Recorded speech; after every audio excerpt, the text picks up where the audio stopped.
All right, welcome everybody to the GOAT District podcast. I think we have a guest who should need no introduction. If you're into winning in fantasy at all, you've got to know who Dwain McFarland is, and you've got to be following him on Twitter, and you've got to be listening to his podcast over at the FF Hustle. So let's just let Dwain, though, tell us a little bit of news that you may or may not have caught about what he's got going on these days besides those things. Yeah, as of today, you guys get me on my official first day with Pro Football Focus. So I'm full-time with Pro Football Focus now. Basically, they made me an offer about 3 weeks ago. I accepted. I'm super excited to be part of the team. And my first day, I'm digging in deep, on my RB tiers and everything, pulling in a bunch of new data. You guys may have heard of Tej Seth. He's actually an intern over there right now, but he's amazing, man. Some of the stuff he's doing with data, looking at actually all the different positions, but really just looking at, what things translate from college to the NFL and some of the different cool data components that PFF has that a lot of other places don't. A lot of stuff around rush yards over expected, explosive rushing plays over expected, all that kind of cool stuff. I started reading his stuff this morning just to get ready to do my stuff and to do my article. And I was like, holy crap. I have to reach out and talk to him. I got to see, how can I incorporate some of this better into the work that I'm doing? So yeah, today's the first full-time day, and man, I'm excited. It's a dream job. And so I feel really fortunate, man. And I'm glad to be on with you guys tonight. I appreciate you having me. No, it's awesome. Congrats, Dwain. And I was reading your tiers today, the ones that have dropped, and it's congratulations. And I'm sure there's going to be some amazing content this year with being able to do that full time. Yeah, absolutely. I'm definitely looking forward to that. That's going to be some fun stuff because you always have great articles on the tiers and the draft plan and everything else. So I'm excited to see what comes this year. Yeah, man, you're setting a high bar for me now. So, and I'm full time. So there is this part of me though. You know what I mean? It's you're okay, you're full time now. It's a little more, I like to put pressure on myself. That's just me personally. But it's I want to up my game. And so that's this morning I started reading that stuff and I called my editor immediately. I was like, man, this stuff is really good. But I'm not going to hit my I've hit all my deadlines on my other stuff, but he's probably dude, your first full-time day and you're asking me if you can miss your deadline. He was actually really cool about it. I sent him some screenshots of it. And he's he was super supportive. He's oh yeah. He's we got to do this. So yeah, when I get done with you guys, I'll wrap it up. Probably got another 90 minutes to spend on it, but I got most of the research done. So you guys can get a sneak peek at some of the nuggets when we talk backs. Awesome. Nice. Awesome. All right. Well, let's just get right into it, and let's start with maybe the quarterbacks. You dropped the quarterback tiers a couple days ago. Well, actually, I think it was probably yesterday, wasn't it? Yep. So we don't want you to give away all the good stuff, right? But what can you tell us that surprised you at the quarterback position when you were doing those tiers? Anyone that you didn't expect to be in as high a tier as they were, or as low a tier as they were?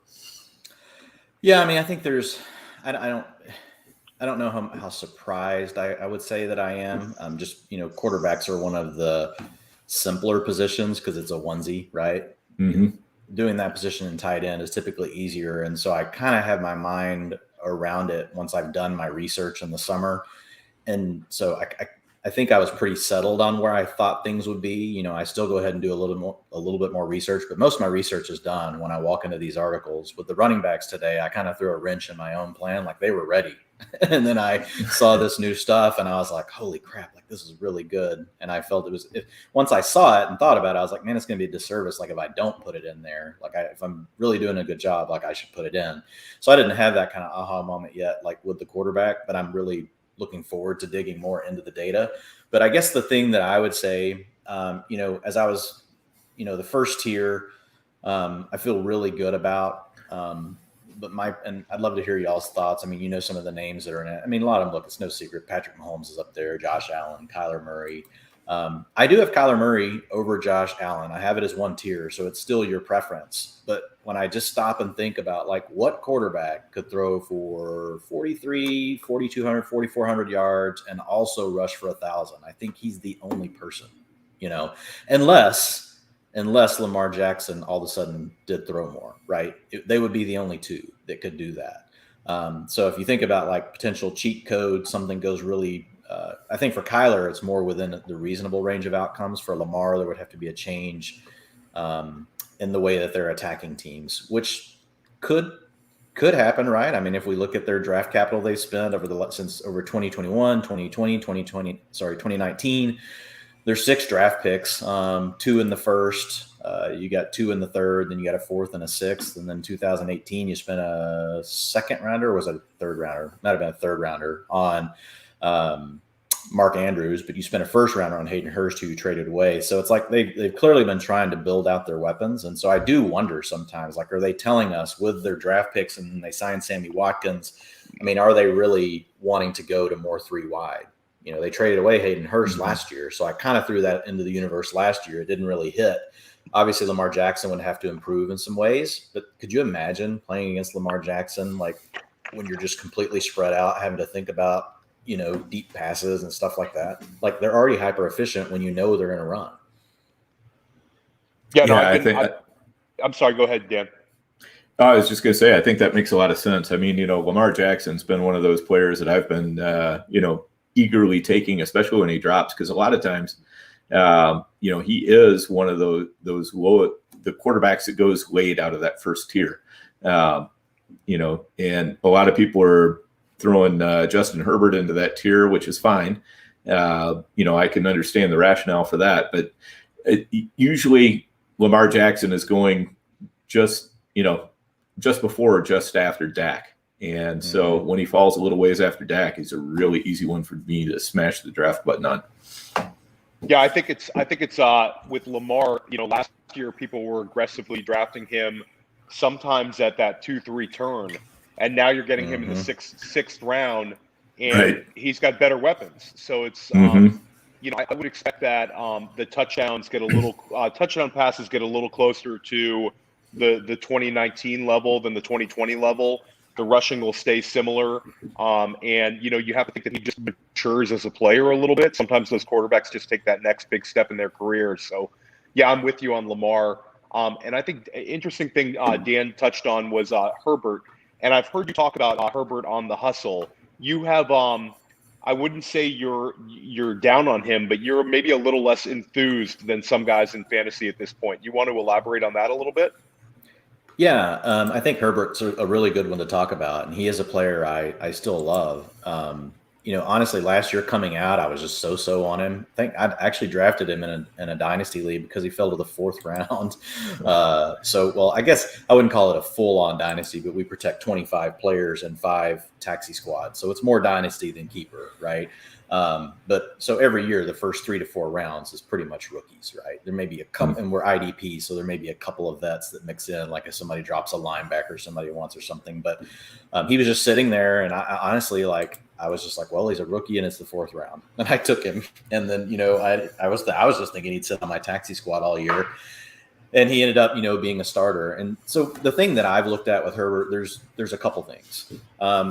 Number one, if you really dig into his data, and this is not anything saying that there's no way that this can work out for him.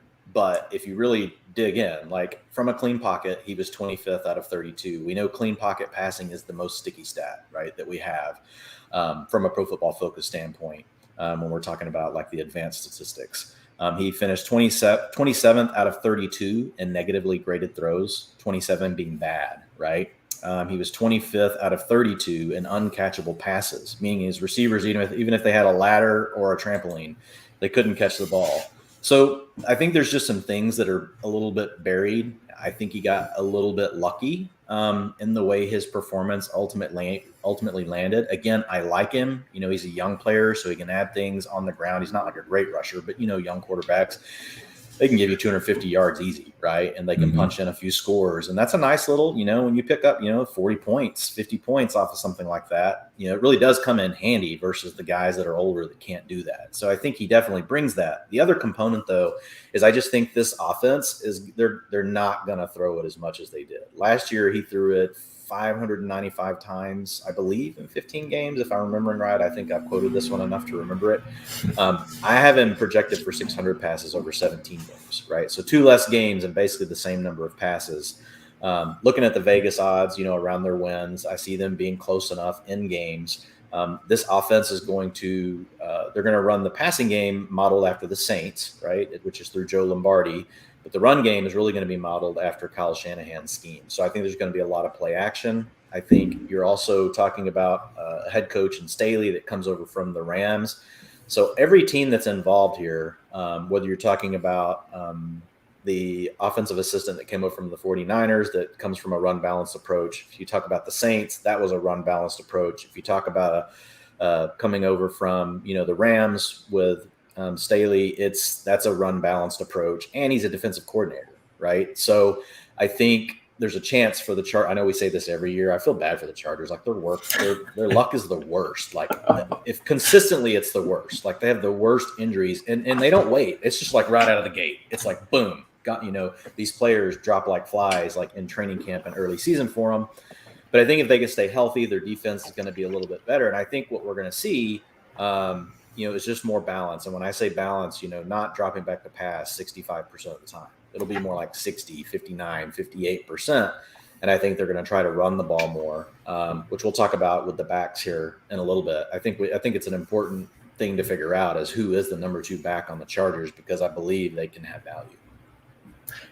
Yeah, absolutely. And let me just let the audience know also that if you're interested in kind of getting a little bit of a deeper dive into, a lot of the things that Dwayne's going to be talking about tonight, check out the Fantasy Football Hustle podcast that Dwayne is on regularly. And he goes through all the teams kind of, 3, 4, 5 teams at a time per podcast and really does a deep dive. And I found that extraordinarily helpful listening to those. And they just, they really, every single one was full of juicy nuggets, that had some things I wasn't really thinking about, or it caused me to think about it in a different way. So definitely worth checking that out if you haven't. And,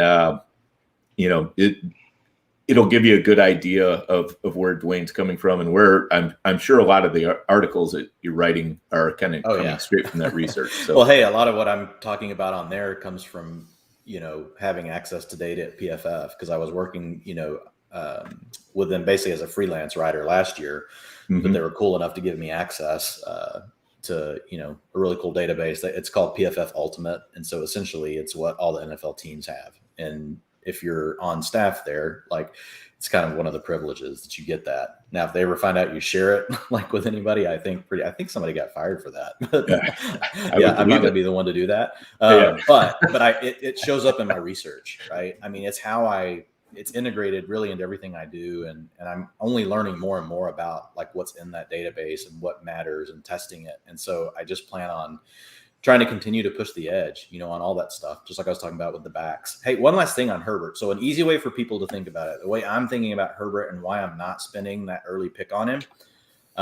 If you read my tiers article, you'll see the 2 quarterbacks I like more than him that are going later than him. So that's part of it. He just goes before those 2. But the other thing is, if you think about his low range end of outcomes, think about Baker Mayfield last year, think about Kirk Cousins, think about Jimmy Garoppolo when he played a full season. Think about, those type players that are really playing in an offense that's designed to be efficient, right? Not a ton of volume. So they could easily, they could have spike weeks and touchdowns, but there are also teams that at times will take their foot off the gas. I think they're lacking the true kind of 1A bruiser kind of back to fully do that. So I think they're going to have to be somewhere in between those 2 things, which is how he lands in the tier I have him in. But I think that's with it. If you think about his low end, I think that's what it looks like. And I probably just don't have him with the same upside as what some other people have him at. Got it. All right.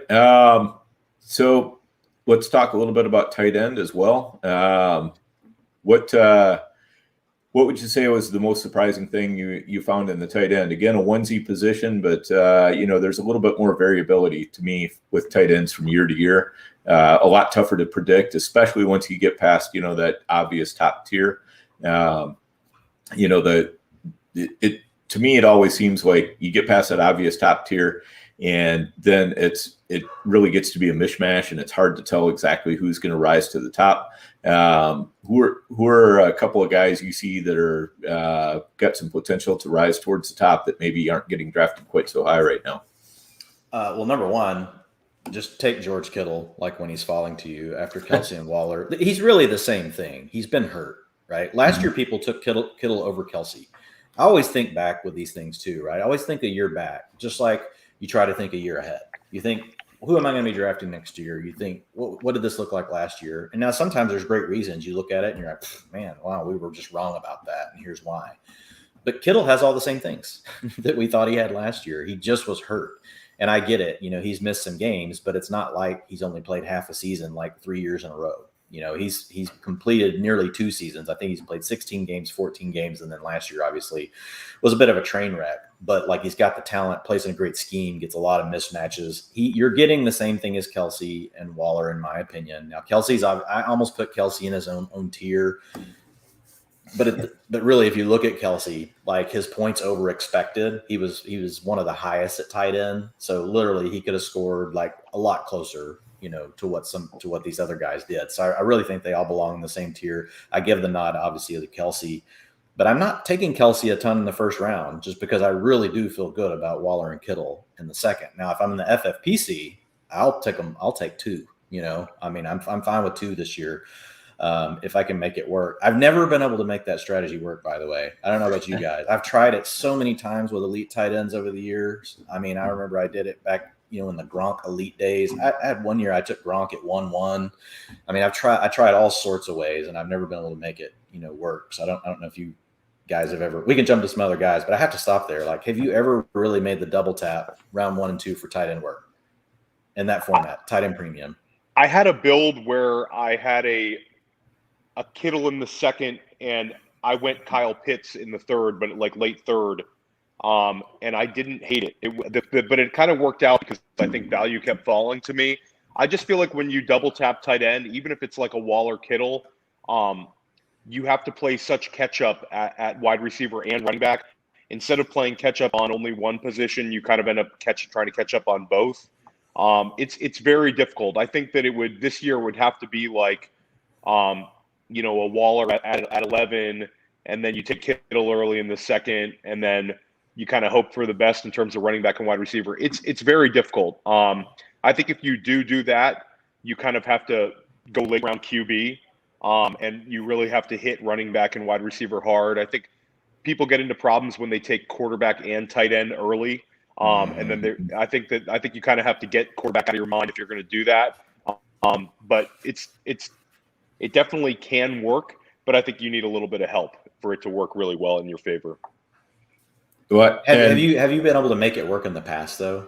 I have to admit, Dwayne, your question gives me a little bit of PTSD because last year I did some builds that had double elite tight end, and pretty much every one of them had either Kittle or Ertz. Oh, yeah. Yeah. The Ertz thing, but both of those hurt. Ertz hurts. Ertz hurts. Ertz was painful. Ertz was really painful last year. And then some best balls, in prior years, I know I had some success with the double elite tight end. I don't remember exactly which pairings I had. I'd have to go back and look, but prior to 2020, I've had some success in the best balls. I've never really done it in the big tournaments though. And I don't think any of my teams where I did that advanced. So yeah, that's where I was at on it.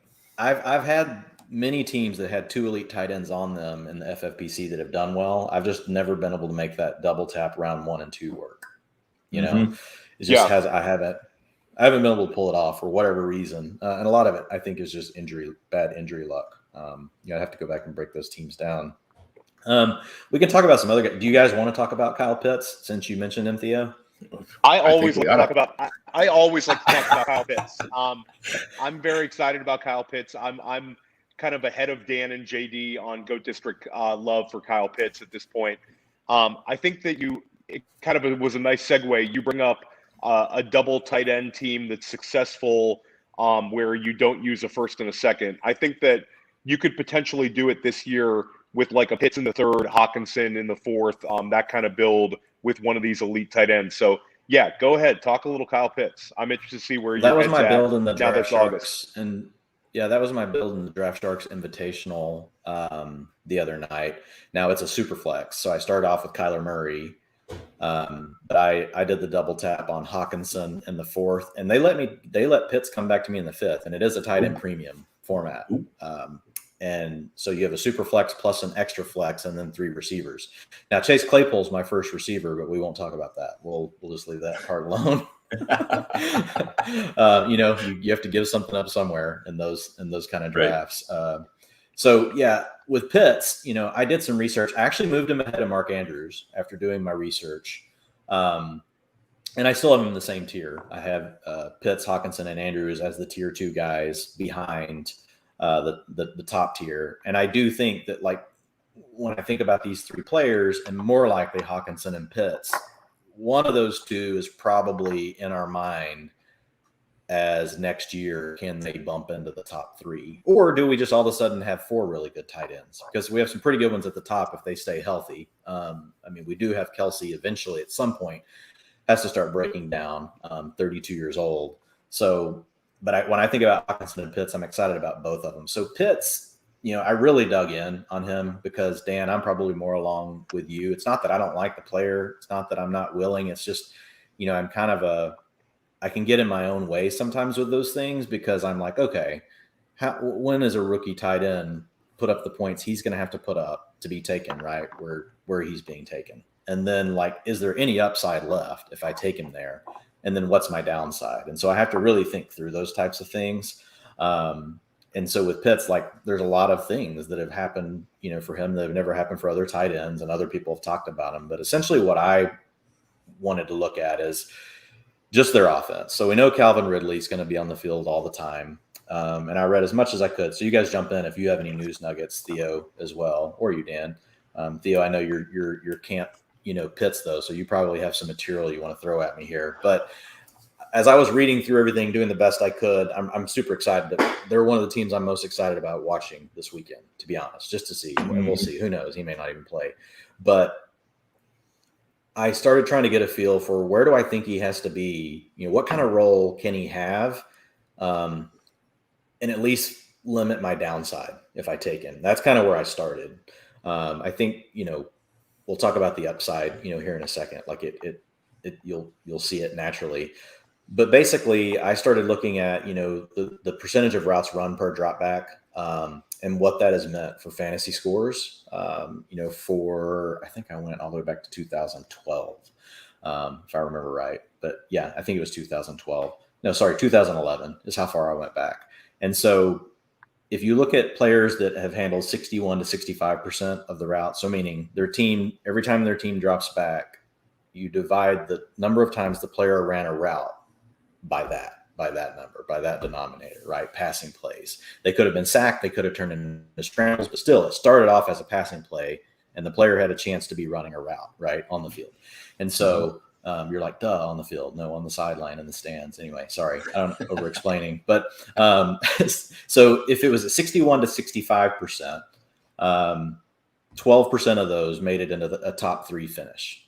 15% made it as a top 6. And then I was kind of surprised by this. There were 30% of those made it into a top 12 finish.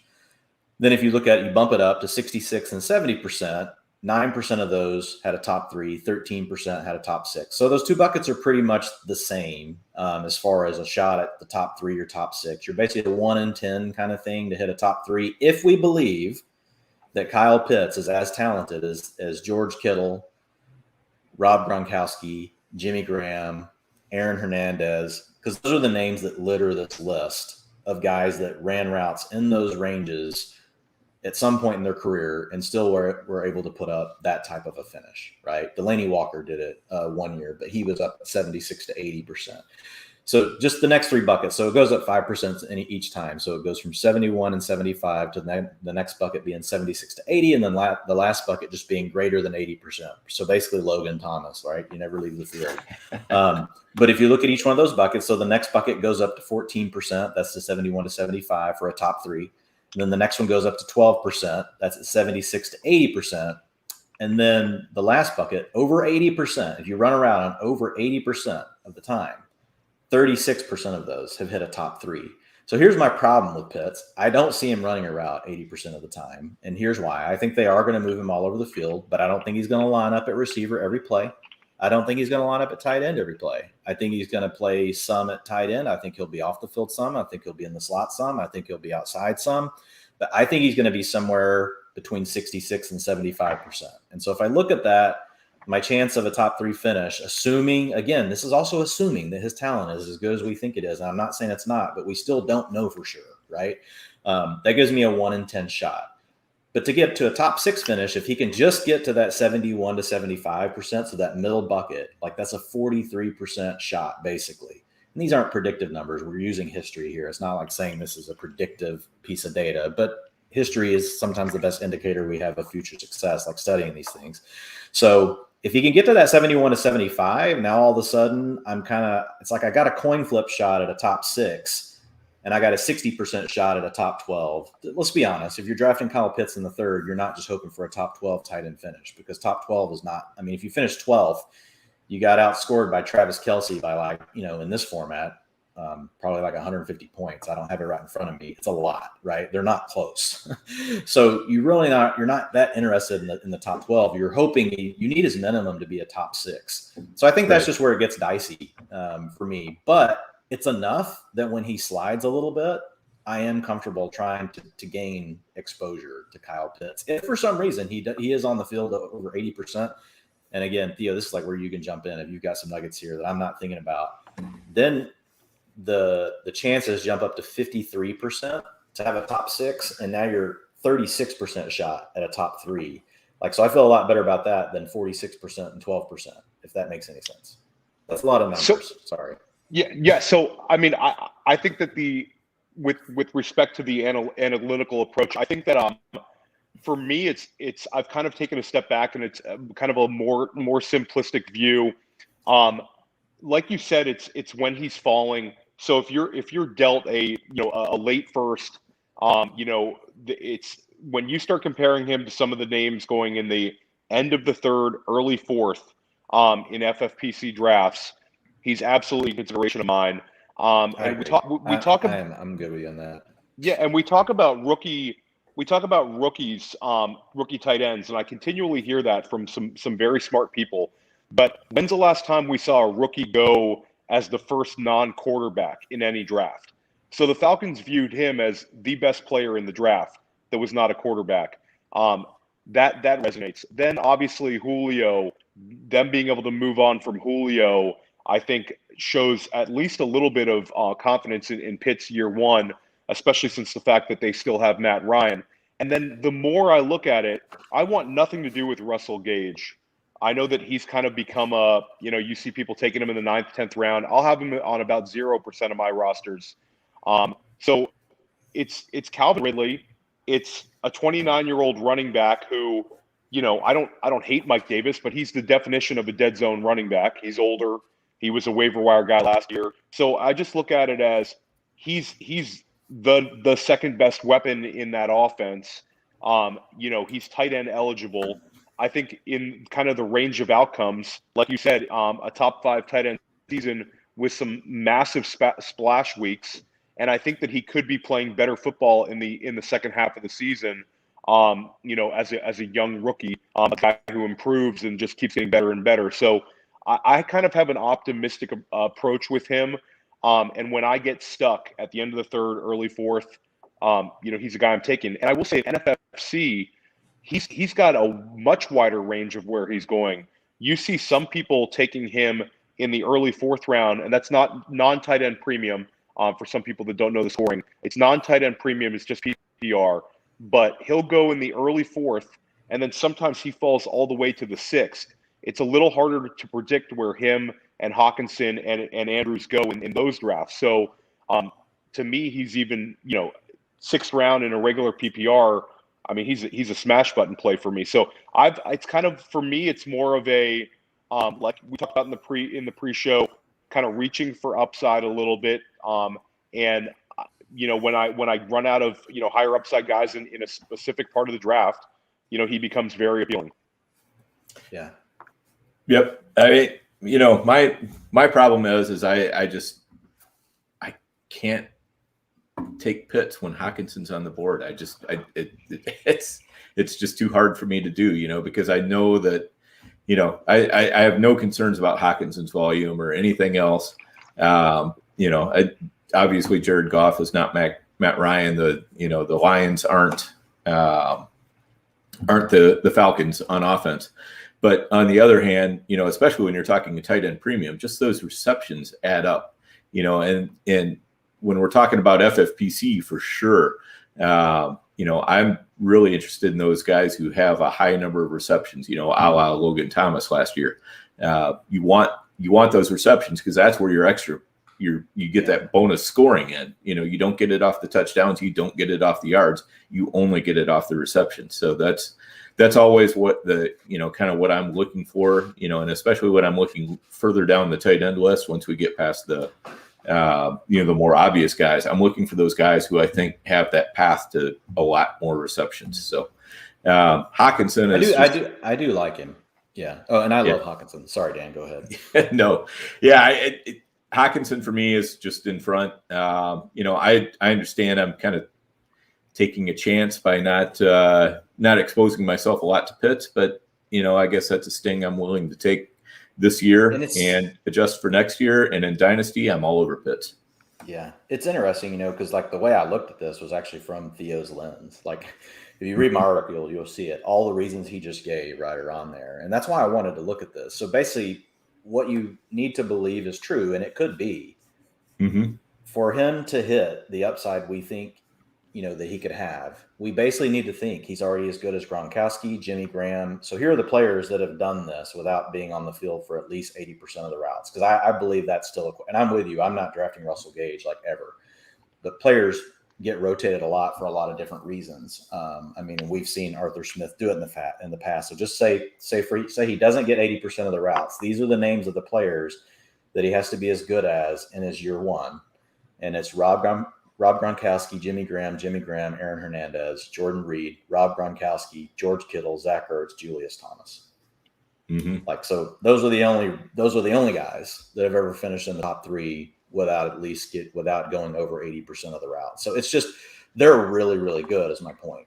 I'm not saying Pitts can't be, but he really is going to have to be freaking really good, to pay off, because he's going to need to do what those guys did. And the terrifying thing is from either direction, you can look at that list of names and say, wow, that's a tough list to keep up with. And on the other hand, you can look at, Pitts's athleticism and, what he put up in college and everything else. And you could say, yeah, the other side of the coin is, yeah, he's got every chance to hang with those guys. So I think he does have every chance. Yeah, it's a tough call. There's no doubt. It's funny we're sitting here talking about somebody that we probably all have ranked in our top 6. Yeah, exactly. So I think it's really it's a really, because we all play so much FFPC, where it becomes such a decision to make in that 3rd round. But I think Dan touched on something there. I'll throw Hawkinson in there. To me, it's a clear kind of top 4 for me. Top 5. And I really want to have teams with a top 5 tight end this year. I feel very comfortable when my builds include one of those guys. When I drop down to a Fant, Thomas, even a Goddard with Ertz still around, I kind of feel less excited. So I don't know. It's maybe, I'm not sure which way you guys are going this year, but I really like having a top tight end, where some years I don't have any problem kind of punting it a little bit and going later round tight end. Is that kind of what you guys are thinking, or is that you're kind of willing to attack it many different ways? I want to have somebody from those first 2 tiers, especially in the FFPC. Like I'm willing to go without it, but I would really rather not, because guess who caught the first pass of the game tonight? Zach Ertz, and Goddard was targeted shortly after. He's going to be a pain in the ass. So all these guys below, I think Logan Thomas is the one that, like, if I don't get one of the others, I'm like, man, I just know he's going to be on the field all the time.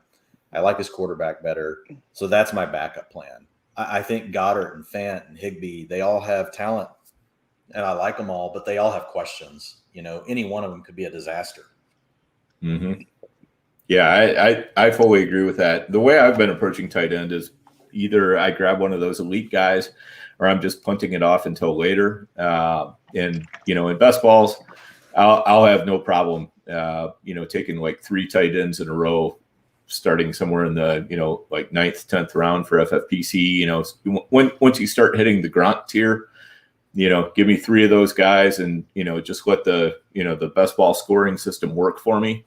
And I feel like I'll probably be all right. It's a little bit more scary when you're on a managed league and you've got to actually name a starter every week.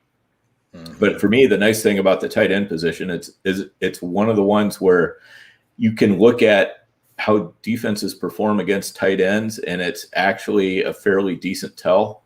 And you can find those defenses that are terrible against a tight end. And if you can just find a way to keep working the waiver wire, or just have enough, 2 or 3 low end tight ends where you always have a chance to go up against one of those defenses, you can put up some pretty decent scores from tight end if you don't have one of those elite ones. Obviously, getting the elite one is the better way to go. But, if you miss out on that for whatever reason, I'm just going to drop all the way down into the lower tier and just grab 2 or 3 guys I feel like are, have a good chance to catch a lot of passes and go from there.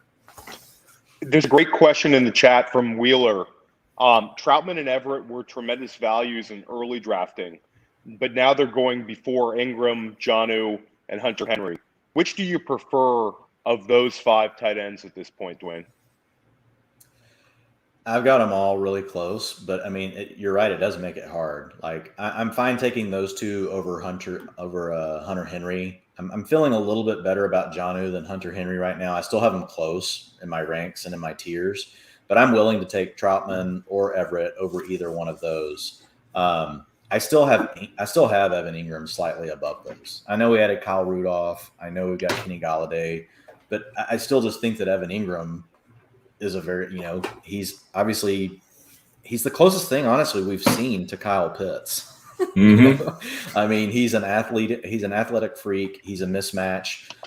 He's just had some trouble staying healthy. He doesn't have a good quarterback, but I still like Evan Ingram over those guys. They're really close though. So like if you're wanting to make a bet like on which one could have, really the most catches in the season and give you the higher range of upside, I would probably say it's Adam Troutman, but he's done nothing really in camp. Now we just may not be hearing about it, but he's not getting a lot of buzz for a guy that we, have sitting, some decent expectations on as a sleeper this year. So I want to see some more from him. But if you're trying to swing and say, I want the guy that has a shot at potentially carving out a bigger role, I think Troutman is the guy of all of those. I'm just not taking him over Evan Ingram right now.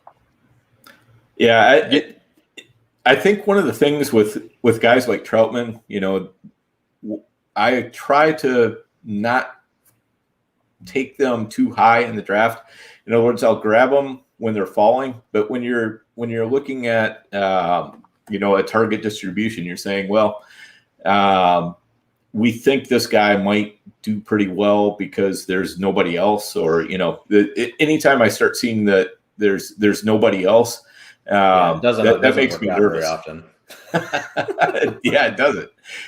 So that's the kind of guys that I'll grab when they drop a little bit, but I'm definitely not going to be chasing them up draft boards at all. So Troutman's a guy that some of the people I respect liked him quite a bit last year, coming out.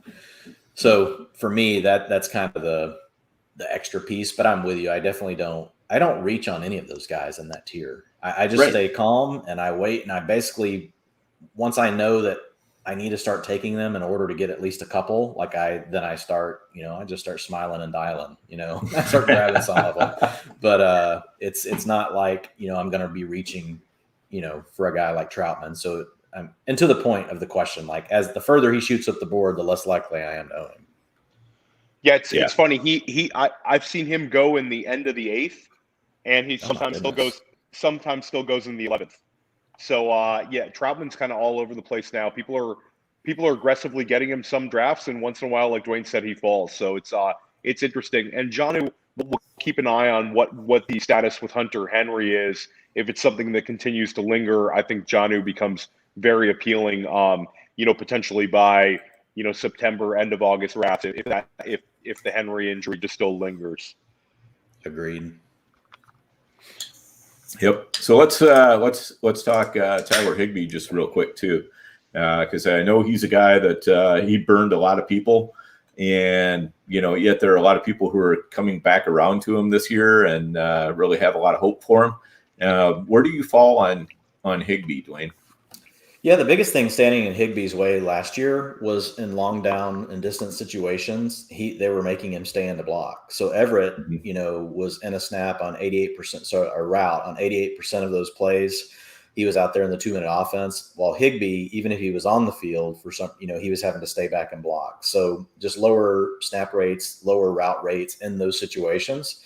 So I think Higbee gets all of that this year. I know they drafted Bryson Hopkins in the 4th round last year. This year they drafted Jacob Harris, and they're both guys that they could provide something. So I think we've just got to keep an eye. Is one of those guys going to sneak into Gerald Everett's role? I know Harris was making some noise back in OTAs, but he's been banged up. I don't know if he's back at practice even yet. I haven't looked at the Rams practice reports in a couple of days. But the last time I looked, he wasn't practicing, but he had some early camp buzz. So, yeah, I like Higbee. And if he gets to, again, can he get to that 75, 80% of the routes? If he can, he's going to probably see 17, 18% of the targets in what could be a really good offense.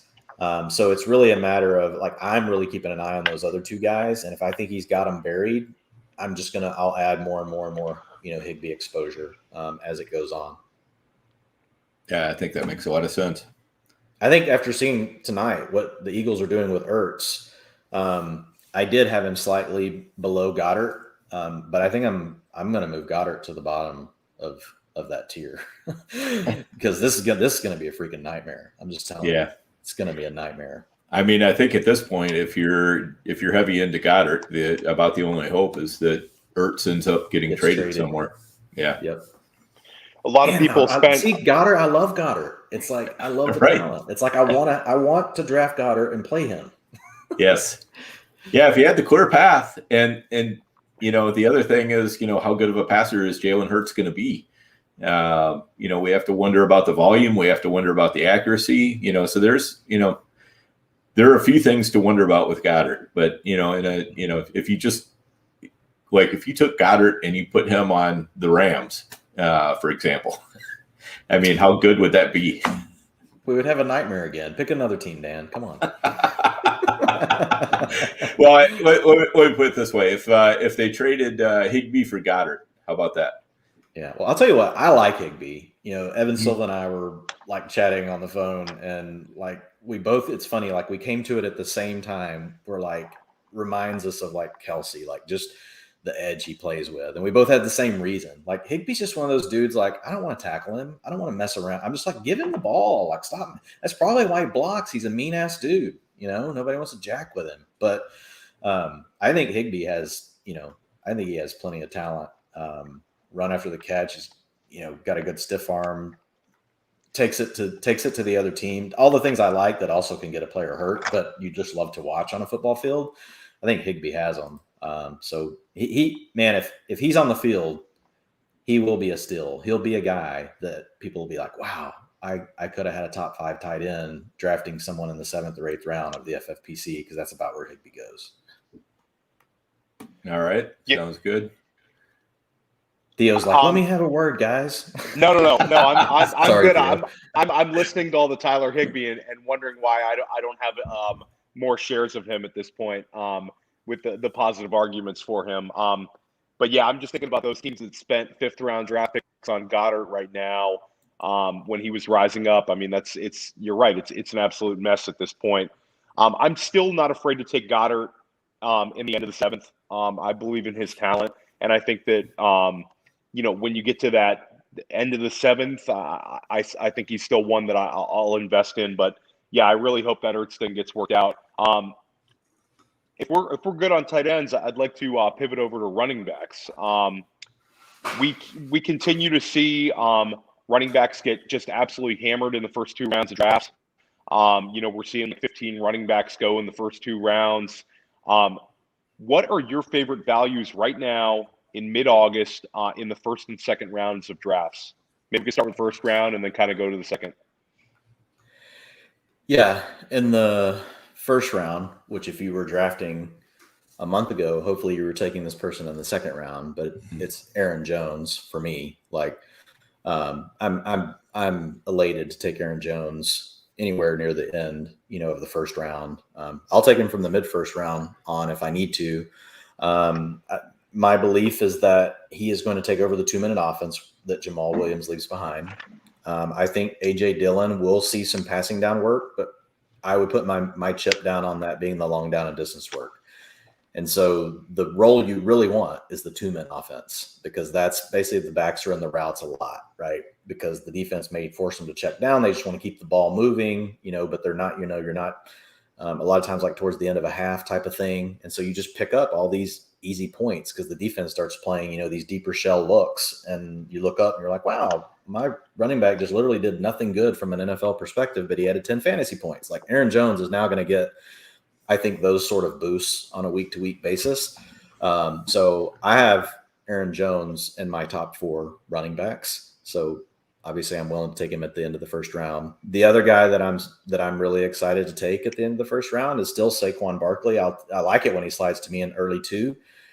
And it's really just about, even if he doesn't play much the first 2, 3, 4 weeks, I'm okay with that. I just want Saquon Barkley like when the season is rolling, and because I feel like you're getting a player that plays on early downs, doesn't have too many carries on him. He's explosive. He's got a pass receiving role. He's going to get the carries inside the 5. He's got everything. He's basically the next closest thing to McCaffrey or Cook, in my opinion.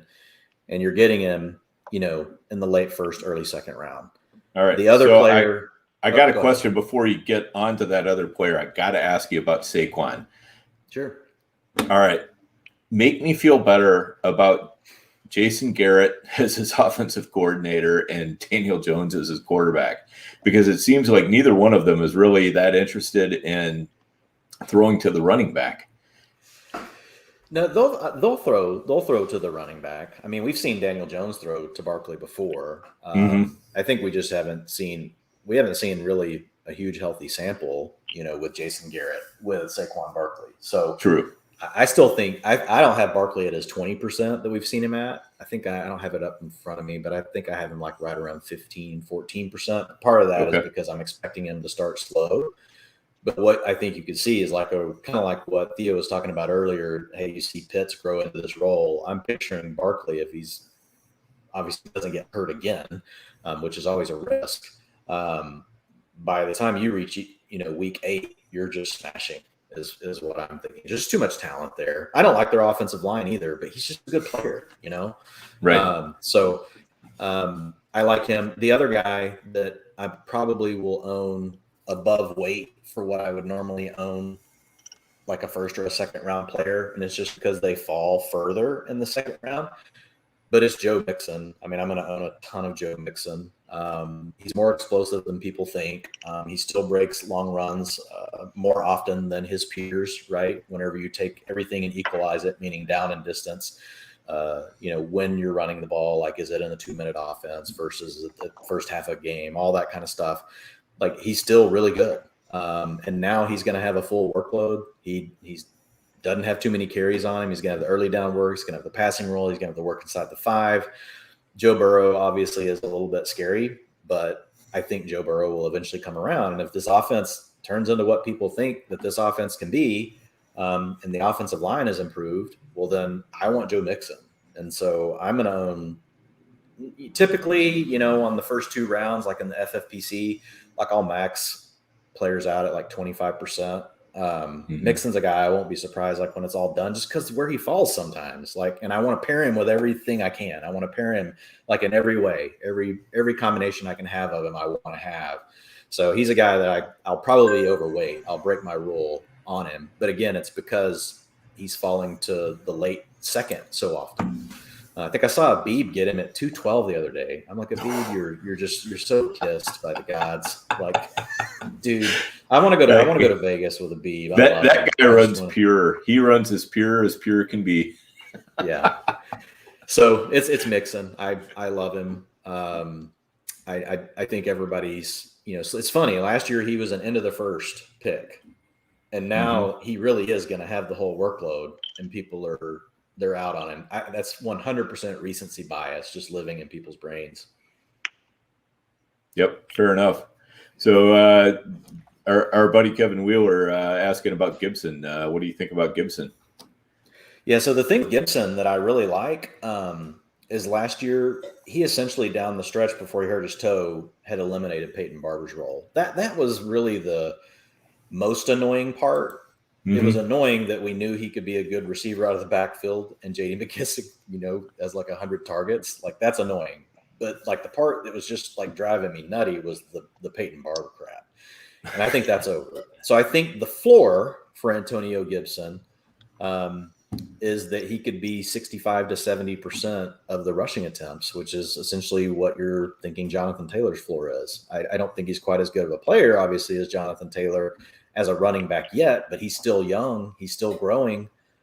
So I love that. And then if we add on top, if for some reason he can take over even half of that passing work from McKissick, man, you're talking about a guy you should have been taken in the first round. I feel a lot better about Antonio Gibson than I did like back in May, now that I've done my research and I've really dug in, because his floor is better than I thought.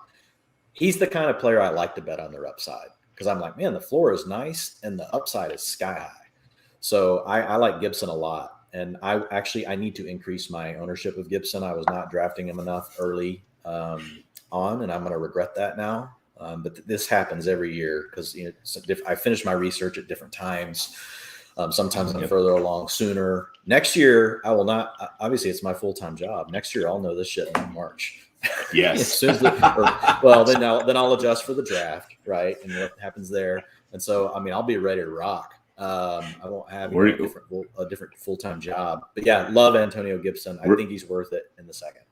We're gonna see Dwayne in those January and February FFPC best ball drafts. There's no doubt about it. Dwayne is gonna be all over it. Every single one of them. Me in the name of research.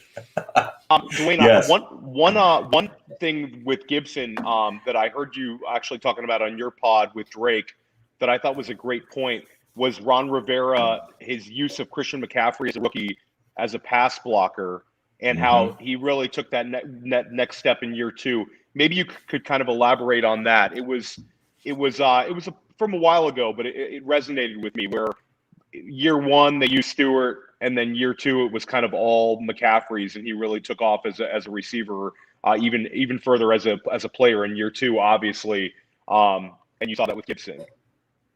Yeah, and I think so that's really with a lot of backs, right? Whether it's Ron Rivera, whoever it is, one of the biggest steps a lot of times these backs make is really in pass pro. That's why it's really cool when you see a back take that over early, and because the coaches they're funny, man. They've got to trust you. It's like you're dating their daughter.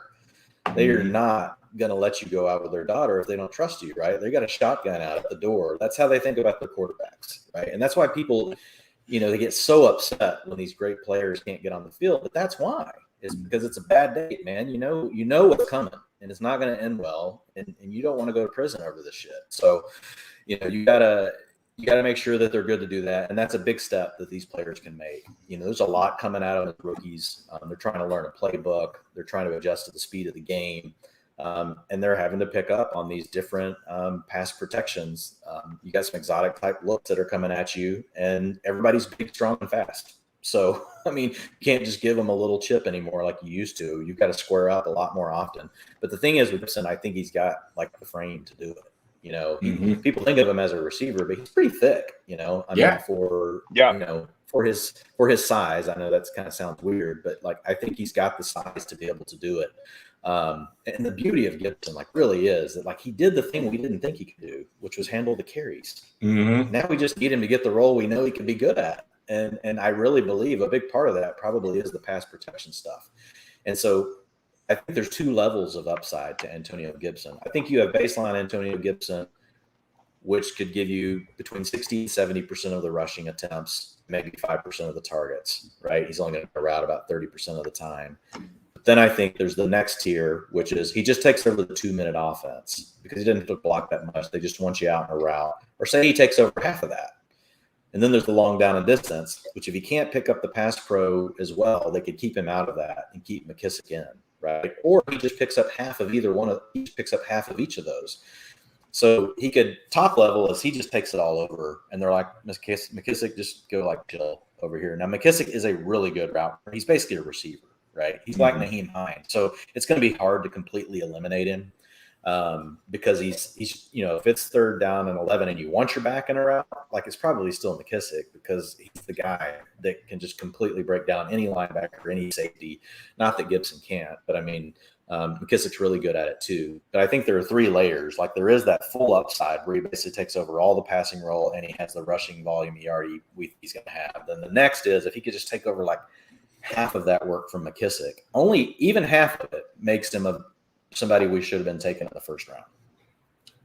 Right. Yeah, exactly. So let's talk Austin Eckler real quick too. We already kind of touched on the Chargers, and that's a player that's really been pushed up draft boards as well. In the last 2 months, we've seen him move from, kind of often going in early round 2 to now he's firmly in round 1. And we're seeing people push him as early as, the 4th, 3rd, 4th, 5th pick. Yeah, that's Billy. Billy Muzio is taking him all over the board. So. He's not the only one. There's also a certain franchise, shall we call him? Yeah, I know. He's been on Eckler all off season. So he's the first guy I think of who you're talking about is he's the first person I think of when I think of Austin Eckler's name. Yep. So I really like Eckler, and he is a guy that I want to gain some exposure to at different spots just to have some different builds. I'm kind of slowing down on him a little bit just because I've got quite a bit and trying to just be a little bit more careful. And I'm so bullish, right now on Mixon and just trying to get some Barkley exposure while he's cheap, because I feel like if all of a sudden, we know Barkley's practicing again now, and we're still 4 weeks or so, whatever it is from the season, and 3 weeks from now, reports can be really good about Barkley, and all of a sudden he cost pick 3 again. I wish I would have drafted him when he was pick 11 and pick 2.2 and pick 2.4. So I buy these news cycles on players that I think that their outlook is probably only going to get better. Right. And I think that's one for Barkley, unless he gets re-injured, fine, whatever. Maybe he misses 2 full games. I'm still fine drafting him where I'm getting him. Maybe he only plays 50% of the snaps the first 3 games. I'm still fine drafting him where I'm getting him. The only thing I can't have him do is have a bad re-injury. So I feel like Barkley, the news cycle most likely from where we are today on his draft price is going to make him go higher rather than lower, because I think the time frame is just going to tighten. So I know that wasn't our point here, but that's why I've slowed down some on Eckler. But just as far as Eckler, as far as the player goes, he's got the cheat code, right? He's going to catch balls. Mm-hmm. I don't think he's going to get Christian McCaffrey's workload on the ground. I don't think he's going to, but he could. I remember thinking that Christian McCaffrey probably would never have, as many carries as he has. So, these things have, they can happen. I really like the scheme that they're using. So I think there could be some added pop to his efficiency. They've improved the offensive line. Philip Rivers just has to be setting back home. What the hell? Like, how can I? You guys couldn't take Rashawn Slater when I was there. Yeah. So, but they're trying to do the right things, as a franchise. So yeah, I do like Eckler. I'm fine with him at the end of the first. I love it when he falls to me in the early second, and I have been sprinkling in and here and there just to try to make different builds. Yeah, I do have to say, though, that Phillip Rivers is a much more entertaining player to watch when he doesn't have a good offensive line in front of him. So there is that. Yeah, he was a total different player, right? And with Marty Ball versus what he was towards the end. Right, exactly. So, yeah. So on a very personal note, if you had a dynasty team with Aaron Jones, Austin Eckler, and Antonio Gibson, how would you feel about that? Oh, I would feel really good.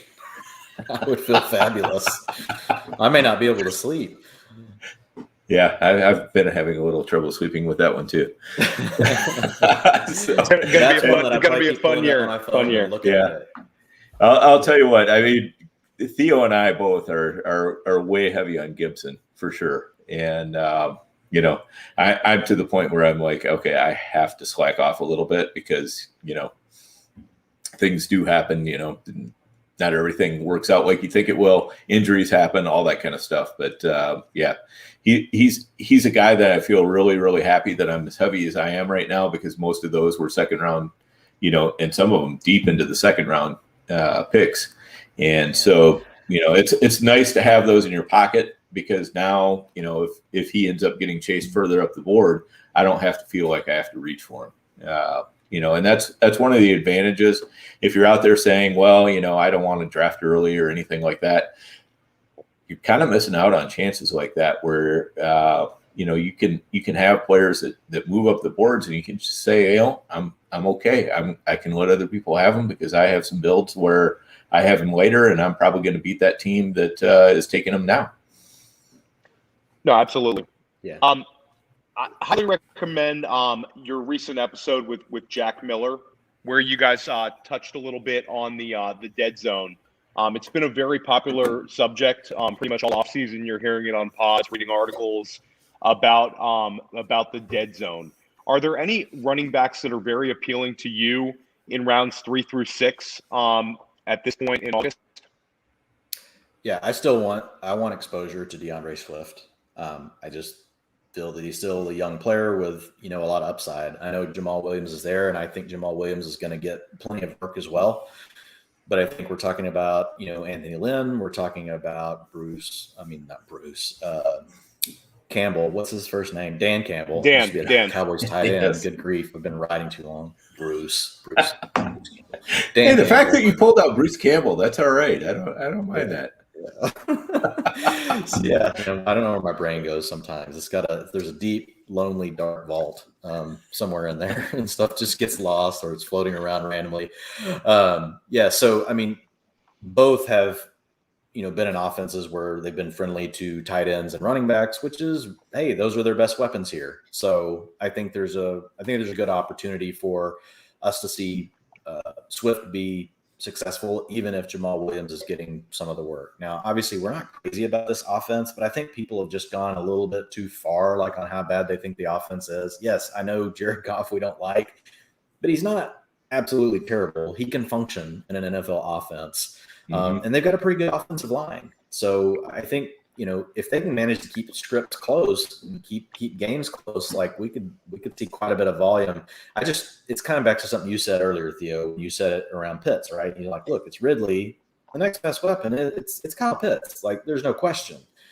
That's kind of how I feel about the Lions. It's TJ Hawkinson, and the next best option is DeAndre Swift, and it's not close. Tyrell Williams, great. Rashad Perriman, okay.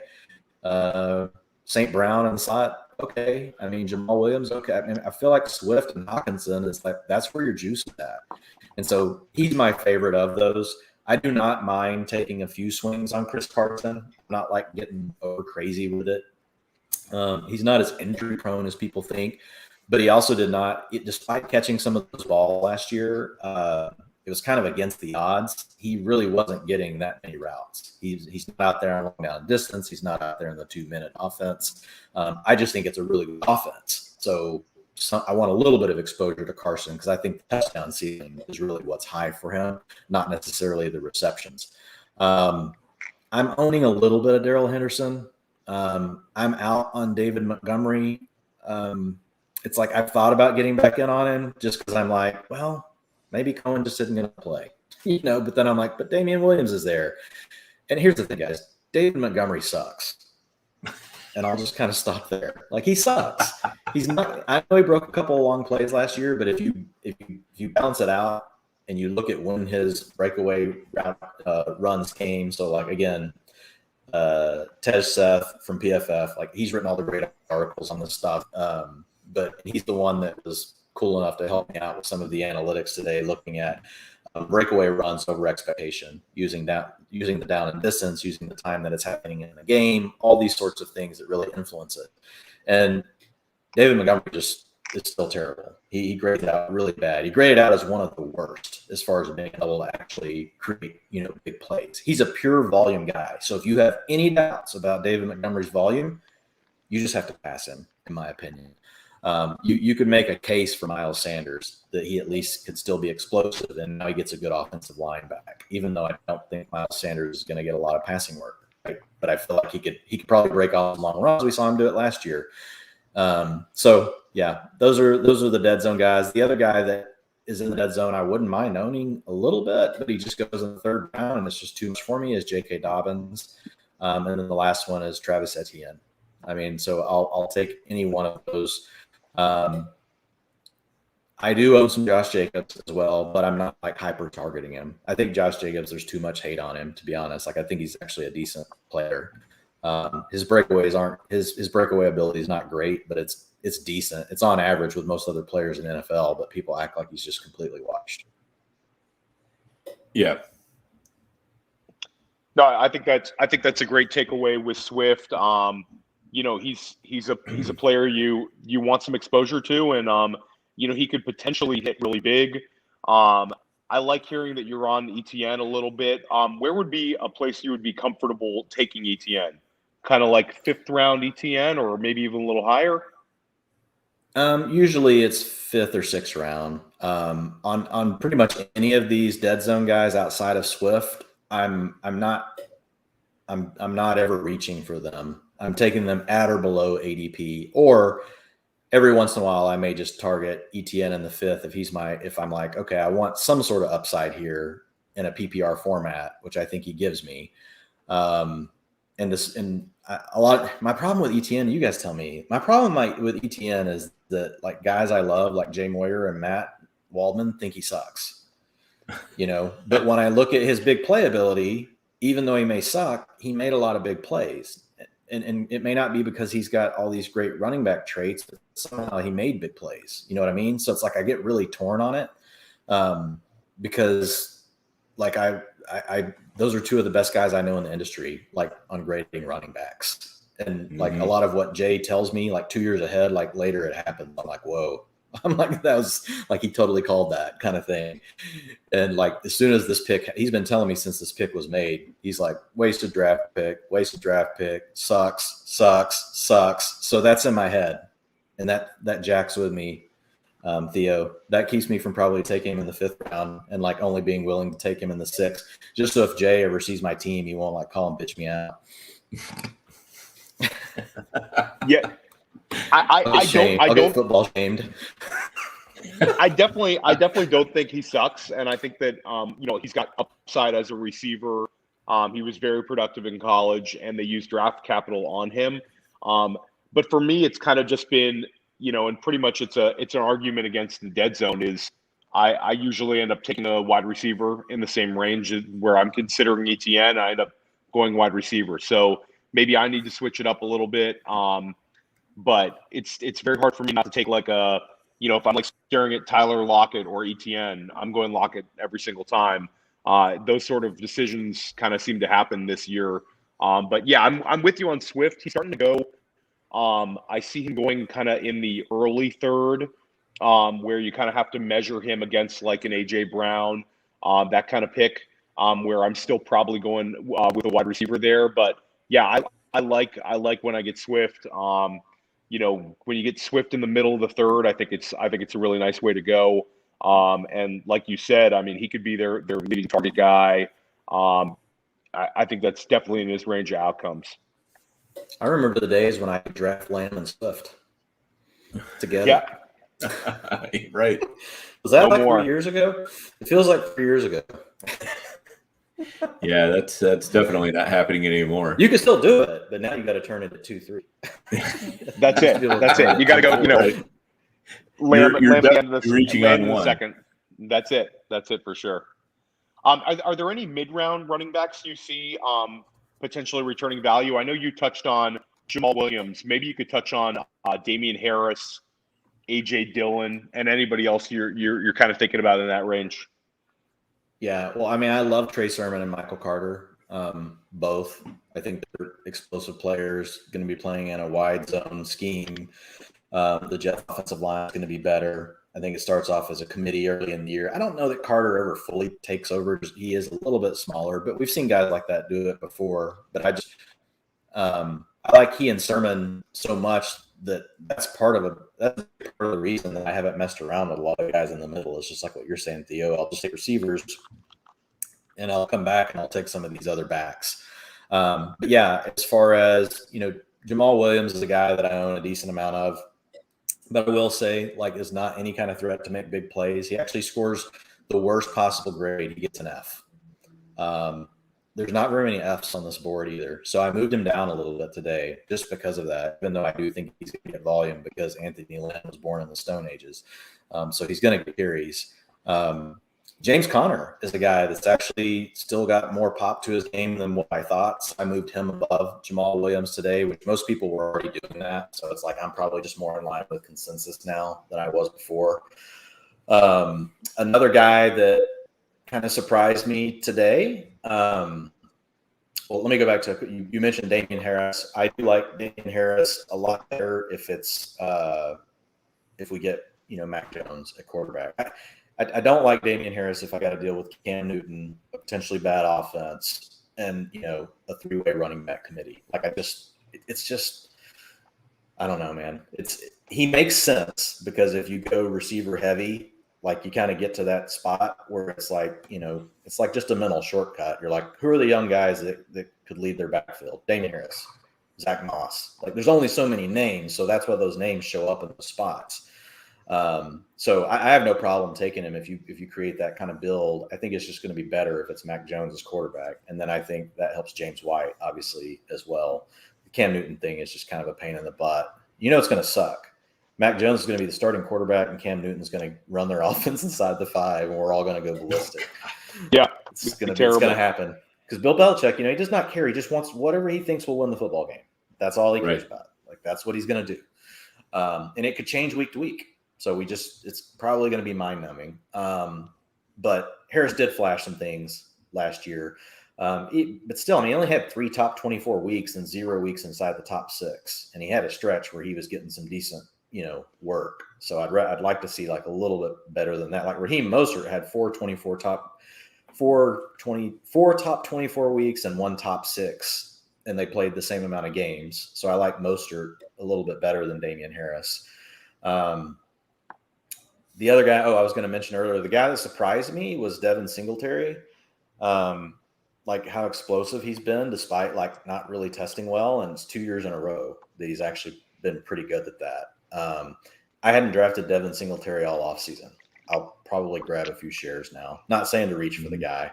He had 5 top 24 finishes, 0 top 6 finishes. Kind of had, you got to deal with Josh Allen down around the goal line. You're going to be splitting carries with Zach Moss. Zach Moss could take over the whole backfield according to everyone, but I don't know how much of that's true versus that just being the narrative we all want because we want to draft 0 RB and we need names that fit our narrative, right? Who fits in there? And I think that's how it happens a lot of times, that we try to make it sound really scientific, but it's there's 3 guys and this is their names. Damien Harris, Zach Moss, and whoever. I think that's how Ronald Jones still has a career on social media. It's because of 0 draft, 0 RB. That's it. You don't hear about Ronald Jones talk in the GOAT district though. I don't think we ever really mention it. We're I don't think we're allowed to talk about the Tampa Bay backfield and GOAT district. We rarely touch on those guys, and we're certainly not drafting them. What about AJ Dillon? I mean, if you're talking best ball, then we can talk Tampa. Yeah, best ball only. Yeah, best ball only. But I mean, if you've got to try to decide who you're going to start every week, no, thank you. I just don't want any part of it. I think Lenny's the one that took the big hit with Gio coming. Oh yeah, definitely. That took his floor away, right? Because he was getting all the passing down work, and so now, like Lenny has to force his way into a full timeshare around the early down work with Ronald Jones.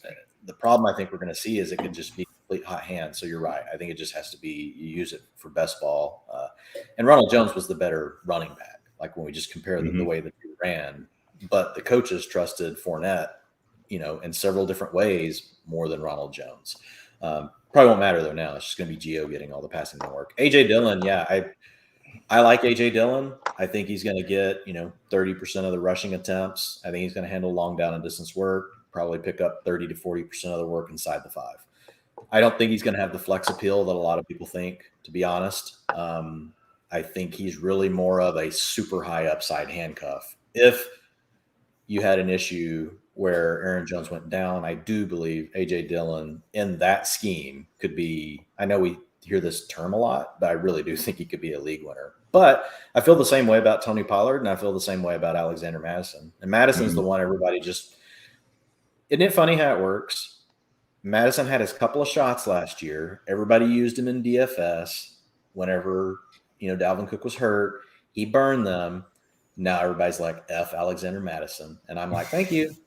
Thank you. ADP of 153. It should be basically the same as Tony Pollard and AJ Dillon. Like they're all really the same thing.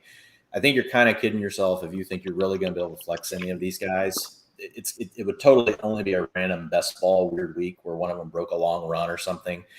I think AJ Dillon, the reason people take him a little higher, number one, he's still the more unknown. And then number two, I do think there is a chance he challenges to take more of the carries inside the 5, which could that could give him a boost, but you're still just not ever going to know when it's going to happen. So I have those 3 players all in a tier together. I've been drafting Dillon some, Theo, just because I'm now forcing myself to get some exposure, but mostly I've just been taking Pollard and Madison, and I own Madison the most because he goes 2 to 3 rounds later than they do. Yeah, it's funny. You see Madison in the 12th round, Madison. And those other guys you're having to use a 9th round on. So I think that's a great point. And Dalvin's missed 2 games for back-to-back seasons, and shoulder issues, which can be recurring. He's had some. I think I own Madison a lot, and he's a player I don't mind. Like every time he makes it into that range you're talking about right there, unless I just have a roster construction like conundrum, it's really hard for me to pass him. No, I agree on that. Yep, absolutely. I mean, he was going in the 9th round last year and the year before. And now people are like, I don't like you anymore because you've been in the league 3 years. Isn't that funny? That's it. Dude, he's one of the most explosive backs in the league. He's on a small sample size.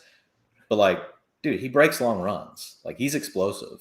So and he can catch the ball, and he's got good size. I mean, there's a lot to like right there. Any one of those guys can win you your league. I hear a lot of people put Latavius Murray in that tier. I don't think he goes in that tier. He's not he doesn't have the explosion those guys have. Right.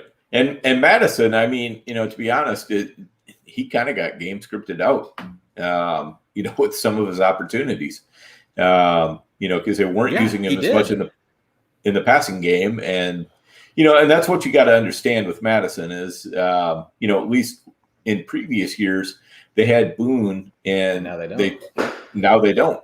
And they were trusting Boone a little bit more in the passing game, and now he's not there. At this point, it's going to be Amir Abdullah or Kene Nwangu, I believe is how you pronounce it. Yeah, and we know Abdullah is he's a fun highlight reel of make you miss, but he doesn't can't consistently break plays, fumbles the ball. He's not the answer. So it's really and Nwangu really is going to be a special teams guy. Exactly. So this is it, man. This is Madison's year. If Cook gets hurt, if Dalvin Cook gets hurt, you're going to be a happy camper with Alexander Madison. And he's cheap enough. He's cheap enough that you could actually do the cuff, and I wouldn't cuss you. Right. People that do the I've seen even some of these Zeke and then take Pollard in the 8th. I'm like, that's like, I don't get that. But like, if I could get Madison in the 12th or 13th and I own Dalvin Cook, I don't mind doing that. Yeah, I talked about a 10-round rule if you're going to cuff. I like to have at least 10 rounds between. I think that's good. I like that. Chuba Hubbard with, CMC, like you said, Madison with Dalvin Cook, whoever you're betting on to be the backup in Cincinnati. Hopefully we have a little bit of clarity, whether it's, Evans or P. Ryan. You can do that with Mixon, and then, Kansas City is a team where you can cuff. You could take a bet on McKinnon or Williams with CEH, but we've talked about kind of a 10-round rule. I think Madison's a perfect example. He falls. You've got Dalvin. Go ahead and take both. Yeah, and I think Hubbard is the one that has a chance next year to be in the conversation of the guys we just talked about. He may belong there now. I just know that he's battling with Bonifon for, who's going to be the backup, the true backup, or are they going to share that role? And so as soon as I hear that he is the number 2, like I'll be moving him up, and he belongs in that same tier, to be honest. Like if you hear that he is truly the cuff to CMC, he should be there with Pollard and Madison and those guys. I do like him as a player. The other one you can do is Darrington Evans, and that one, is still not fully baked that he's going to be the guy, but he goes over 10 rounds later than Derrick Henry. And Henry's a guy that you probably want to think about cuffing, like, because he has, he's approaching the 1,500 carry mark, right? So that's not like a guarantee that he's just going to fall off the face of the earth, but that is the mark where typically backs start to deteriorate. There's some very, very sharp people that can remain anonymous, but players that we compete against that are very overweight on Evans. I would bet that Evans is one of the higher owned players for a couple of these, really sharp, high stakes guys right now. So yeah, it's you're betting on regression. You're betting on, a guy regressing historically, maybe missing some time, and he's certainly taken a big pounding. So Evans is interesting because, Dan brought this up, before they got Julio, they had Evans working with the wide receivers. It seems like they had a plan to try to get him some touches. And now, that Julio's in there, you would think that Evans would be, kind of a clear cuff. I know there's some Brian Hill people. I don't get that one. But Evans is, we were more, some people were more excited about Evans last year than this year. He was so he was so productive at Appalachian State, and they used draft capital on him. And I think you're spot on, Dwayne. I think he's definitely one. What about Damian Williams? Since you're betting against kind of David Montgomery being, a talented guy, are you starting to add a little Damian Williams to your portfolio? I am starting to add a little bit. I'm not like super excited about him because he kind of sucks too. But yes, I have started to. He started to move up in ADP. Like he's a guy that wasn't getting drafted to now, like in an FFPC type format. I haven't looked at the boards this week, but my guess is 12th round today. 12th round of the draft we did. Yeah, he's creeping up. That's too much in my opinion, because I do believe once Cohen is healthy, like then what do you get out of Damian Williams? I don't even know if he's the clear cuff. Like the guy that I like that's on their team right now that I would probably rather take the way late bet or just wait on the waiver wire would be Khalil Herbert. Like that's the guy that I think could actually be, better than what they have, but he's buried right now. So there's no real point in drafting him. You can't really spend a pick like that in best ball. I guess you could, just because no one would ever draft him. And if you hit, it could be something to make your roster. 28th round. Well, yeah, and those you could in a 28 rounder. You're right. Mostly I'm doing underdog 18 rounders and, for him in that format. Yeah. In that format, you can take him in the last round every time and not worry about anybody having him. Yeah, Kylan Hill's another one, like just to keep an eye on, like if for some reason Aaron Jones did go down. I do like A.J. Dillon, obviously, but if he were to falter, I do like Kylan Hill. Like I've got this whole tier of guys that are basically third string, but I think they have juice, meaning if the starter goes down, just get them for cheap on the wire because most people are going to think, oh, we already know who their cuff is. Well, then you just go grab this person for basically nothing and then just kind of sit back. And if the other guy falters, you're like, oh, this is nice. I got, I have an RB2 now for 3 weeks. Yeah. And especially with Green Bay, I mean, that medical staff, I mean, when somebody gets, misses a week, they're going to miss like 4 weeks or 5 weeks. It's just unreal. They're so conservative. Quickly pivoting, we're creeping up. We're at an hour 20 plus now. What has been your approach lately with the wide receiver position? Are there any players that are standing out to you value wise, big time? I know you've talked about on the hustle, Odell Beckham. Is he still one that you're heavily targeting at this point? Yeah, and my exposure has kind of gotten where it needs. It's kind of high on OBJ right now, so I've chilled out. But I've started taking him again just because people have been letting him slide. Like, everything is the youth movement. You guys know what I'm talking about. Like, literally, every player that is a first or second year receiver has moved up dramatically in the last month. If you were Terrace Marshall and you used to be a 15th or 16th rounder, you're now a 10th. If you were Chase Claypool and used to be 6th, 7th rounder, now you're going in the 4th and the 5th. It's not as big of jumps for the guys that were already in the earlier rounds, but all of those guys are moving up. So we were talking about this a little bit before, and I'd love to get y'all's thoughts on it. But it's something I've honestly been wrestling with, Theo, is like to get my head around, okay, this is how other drafters are going to approach this. Number one, is there just a clear alternative to me that I see based on format that I can just go with a different build structure and take advantage of what they're doing, right? The other is, do I join them in some way and have a strategy that allows, because they're all taking receivers so early, now other running backs are getting pushed further down the board that I still like. So I may reach on 2 receivers around more than what I really think I should, but I still am able to get the 2 running backs I want. And so that's something I've been wrestling with, because honestly, my intuition is to go for the kill, which is to totally go in an opposite direction of them and say, okay, if you guys are going to do that, fuck it. Here's what I'm going to do. But I haven't been able to get my arms completely around something that I'm super comfortable with. The thing I've been the most comfortable with, the honest, is kind of saying, okay, I'm just going to adjust to it. I'm going to take a couple of receivers earlier than I want because I want access to upside. That's the problem. Access to upside is through the freaking roof. Basically, we're all buying penny stocks. Like I don't want to say we're buying penny stocks because we're not. We're buying growth companies, right? We're buying companies that are not startup, but they're in that early growth phase. The kind of things you want, access to in your portfolio, from a standpoint, of investing too. And the problem is, like, we can all have access to buying those things in the stock market, like in the fantasy market, like it's fixed. There's only so many of them, and then they're gone. And so the price just keeps shooting up. And so I've struggled a little bit to figure out which way do I like the most. So I've kind of gone along with them. Like, if you can't beat them, join them kind of thing. But I'll dip out a little bit sooner than they will on the receiver run to grab a few of the backs that I may like, or to pivot. I don't mind detouring to get the tight end I want either, where a lot of them will just stay straight on the receivers the whole time. So interested in y'all's thoughts, to be honest. I think you're seeing, like you said, I think you're seeing a lot of kind of zero and modified zero builds where teams are really loading up on the wide receivers, where if you play chicken too long, I think you might get left holding the bag. You have to look at drafts where guys are getting pushed up.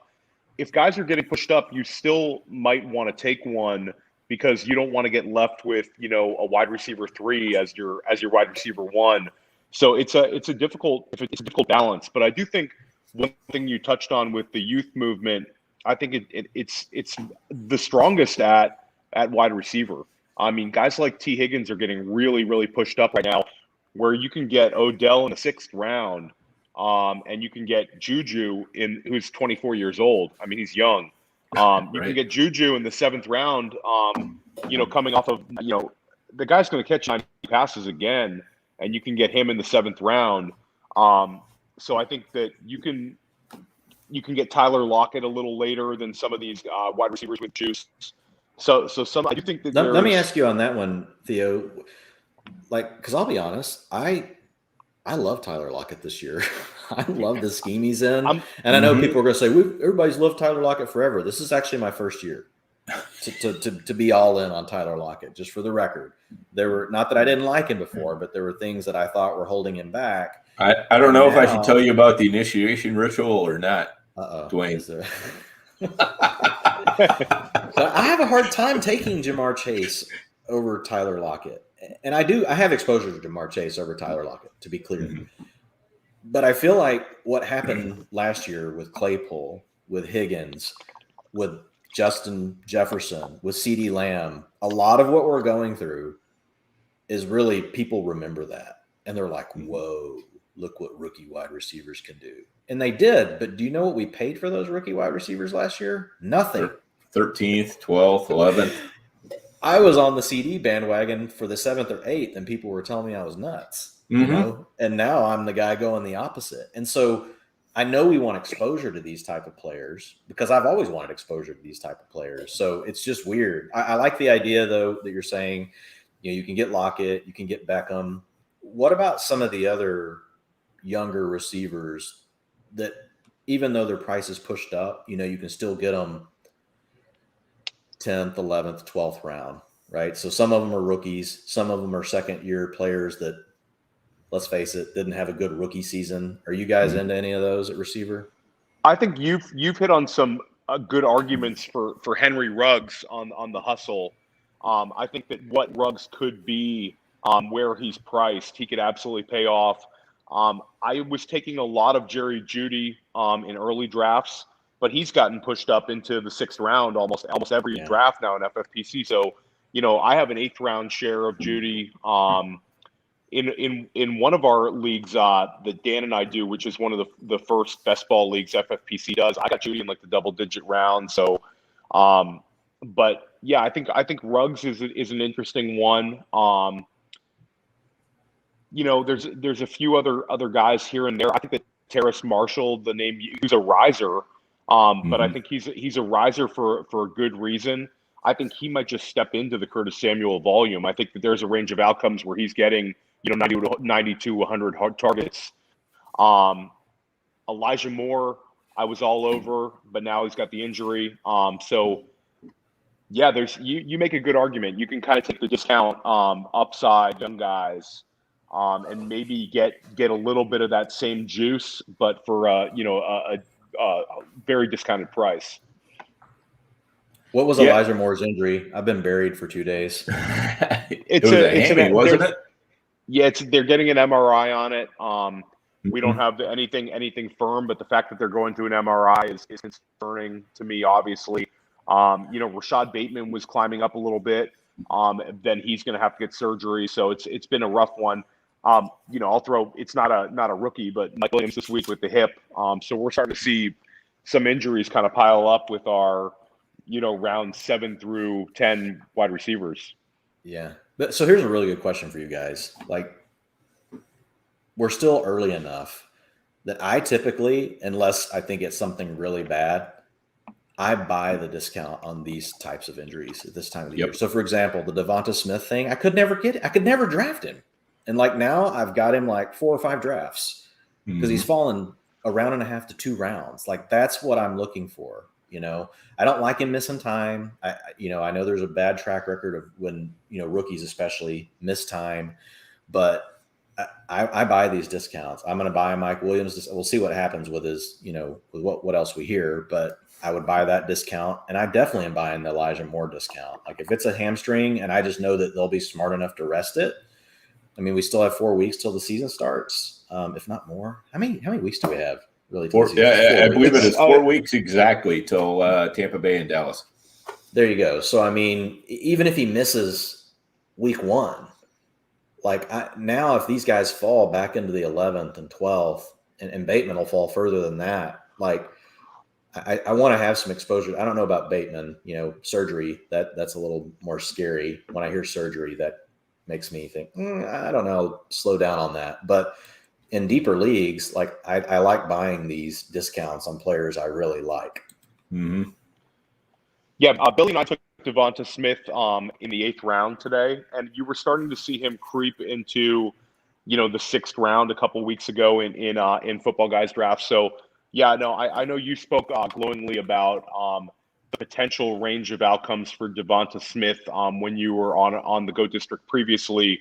But yeah, I'm with you on that. I mean, when you can get him in the 8th round, it's Jamar Chase is going in the 5th round. It's like they could end up seeing very similar volume, and Devonta Smith has a kind of a clear path to being the number 1 target in that offense. So yeah, no, I'm with you. I think that's a good name right there. Yeah, and Elijah Moore, I mean, that's a name I love, and I have some Elijah Moore from early and best balls that is at a price that would just absolutely blow you away. I mean, I was getting him in like the 20th, 22nd, 23rd, Love it. Yeah, absolutely. And, but still, I mean, even down in the 10th, 11th, 12th round, I'm not going to slack off. If this drops his ADP by a couple of rounds, I'm going to be right back in on Elijah Moore, because I had kind of, backed off a little bit with where he was rising to. Another one of the Moores that we didn't really cover yet, but Rondale Moore, I'm definitely taking him at ADP. Even still, he's up to what, Theo, probably about the 11th round right now. It depends on what draft Andrew Schellenberg is drafting in. Fellow GOAT District guys, he'll take Rondale Moore in the 9th or 10th. But yeah, Rondale is creeping up. Let me see where he went today. Today he went in the 12th round, so he's starting to creep up just a little bit. But yeah, it's he's That's a very good price. appealing. Yeah, I agree with I'll pay that all day. Like that's where I want to spend my pick on these type of receivers. Right. One of these days we may just have to be like, we'll be looking back at this in like 5 years from now doing a show, and we'll be like, man, remember when you could get those receivers in the 10th? I mean, once like my kids are all really playing fantasy football, I guess like rookies will all be 1st round picks. Like everything's upside. Right.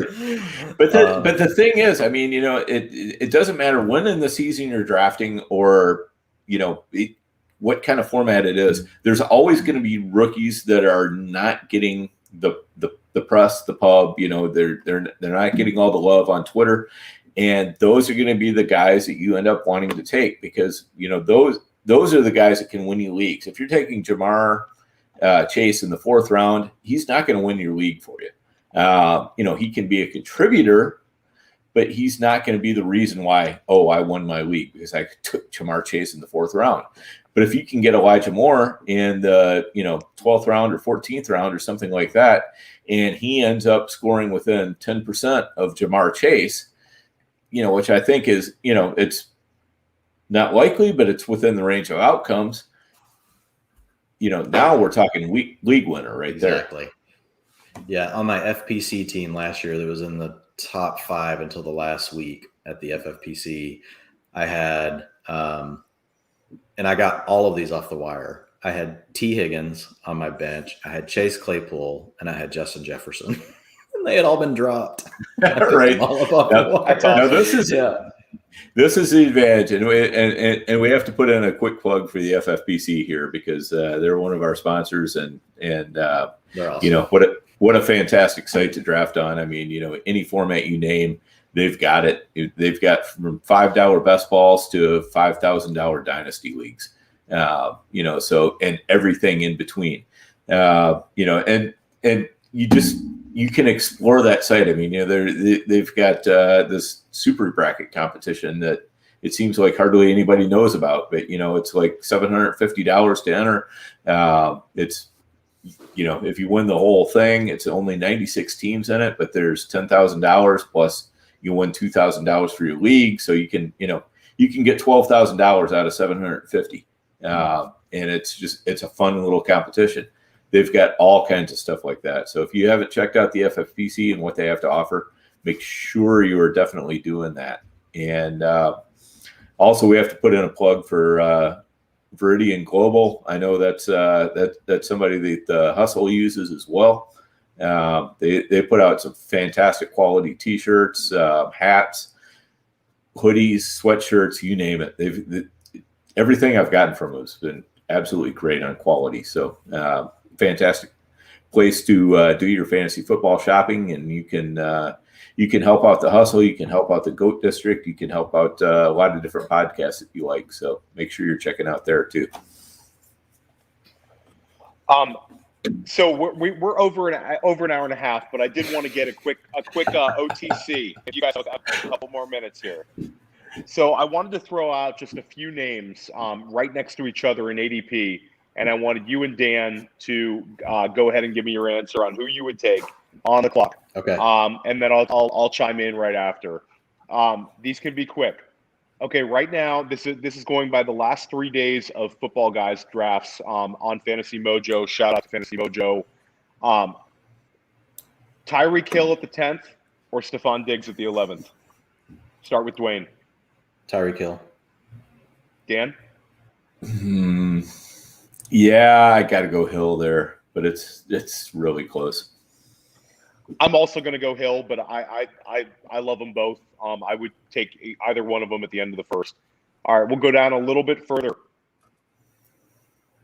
18th overall, Nick Chubb. 19th overall, Najee Harris. Dwayne? Dear God, this is the true efficiency versus volume, and I'm gonna lean to volume. I'm gonna take Najee Harris, but man, God, I love Nick Chubb. I love Nick Chubb so much. Why does Kareem Hunt have to be on the team? I know this is supposed to be quick, and I'm sorry, Theo, I'm done. No. This can take as long as you want. You go ahead, elaborate. No, man, that's it. It's just volume versus Chubb's the best pure runner in the league. Oh, yeah, no doubt. Absolutely. Why does Kareem Hunt, of all people, have to be on this team? Like, it just makes me nuts. If Kareem Hunt goes down, like, yeah, you may have the number one RB overall. But I have to go with Harris and the volume. Even though I'm not like nuts about Harris as a prospect, I like him. Dan? Yep. This one sucks. I'm telling you. It does. It does. It's a very tough one. It does. And I think I'm going to go Chubb here, but man, it's hard to do. And with Chubb, it's just exactly what Dwayne was talking about. He is the best pure runner in the league. If anything does happen to Kareem Hunt,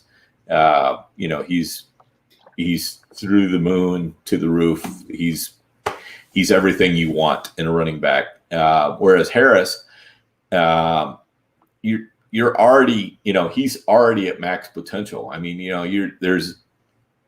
we're looking at him, and it's hard to say what the upside is unless, that offensive line is just a heck of a lot better than we think it is, or he's a heck of a lot better of a player than we think he is. There's got to be something weird that happens there. Whereas with Chubb, you've got a steady floor, and if something happens to Hunt, then the ceiling is through the roof. I'll drop down to, and I'm going to go Chubb. I'm going to go Chubb as well, but it's very close. Fine, you guys changed my mind. Thank you, I appreciate that. To me, it's just I'm taking PPR receptions versus beast. Like, like, which do I want? Like Najee, I just want the catches. That's what I want from him. Yes, exactly. I also like the fact that I think Cleveland's going to have the best offensive line in football this year. Oh, yeah. So it's going to be some road graders ahead of them, and there's still some questions for Pittsburgh's O-line. We'll drop down a little further. 32 overall, Allen Robinson. 34 overall, Robert Woods. Is it me first? We can go Dan first on this. Yeah. Yeah, Dan has to go first one time. Yeah. Damn it. There you go, Dan. Can we do it on a different one? It's incredibly tough. It is. I think, man, I think I'm going to go Robinson here. But it's tough. Robert Woods jumped up a lot when Akers got hurt for me. Before that, it was clearly Allen Robinson. Now it's at least close. It's something to think about. But I think Allen Robinson is just the absolute alpha in Chicago. I think Andy Dalton is going to target the heck out of him. If Justin Fields gets in there, he's going to target the heck out of him. I'm just going to take those, that massive target load and play that. Yep, I'm going A-Rob as well. That one's not – I love Woods, but I have those two still in two separate tiers barely. So that one wasn't as hard for me. We'll drop down a little further. We'll keep it – and I'll go Allen Robinson as well. We'll drop down a little further. We'll go 57 overall, Chase Claypool, 58 overall, Jerry Jeudy. We'll start with Dwayne. Yeah, I'm going with Claypool just because I think Claypool is actually going to be on the field all the time. It's not going to have to share with James Washington like he did last year. Whereas Jeudy is going to be in an offense that now also has Cortland Sutton coming back to it. And Noah Fant was dinged a lot last year as well. So I have him really close, but I like Claypool. I think Claypool stays on the field in 12. He's on the field in 11 personnel. And I think he's going to be the down the field playmaker. So I think his air yards are going to be big. I think they're going to use him a lot around the end zone. He's a player that I loved his price like a month ago. Damn it. I want it back, but I'm still willing to take him. Dan? I'm going, honestly, I think Claypool for best ball. And if I'm talking redraft, I will take Jeudy over Claypool. I just think that Jeudy is going to – I think Sutton's going to start slow. I think Jeudy just – I don't worry about the drops too much. You've got to be getting passes to get drops. And I think he's going to be the dominant receiver in Denver. I just really think that's what his ceiling is, and I'm betting on that. Whereas Claypool is always going to be, just kind of a cog in the machine in Pittsburgh. Yeah, it's a floor versus ceiling play for me. I think Judy's a very, very safe player. He's going to get a ton of targets, and I think that the upside of Claypool would kind of push him for me taking him. I'd try to be swinging for the fences there. I wanted to get one tight end before we wrap this up. 73 overall, Logan Thomas. 75 overall, Noah Fant. We'll start with Dwayne on this one. Logan Thomas. I don't need to explain myself. I'm done. Yeah, that's good. That's good.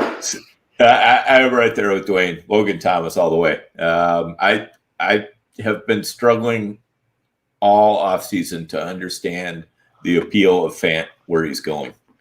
I don't get it. I think that there's just too many players in that offense.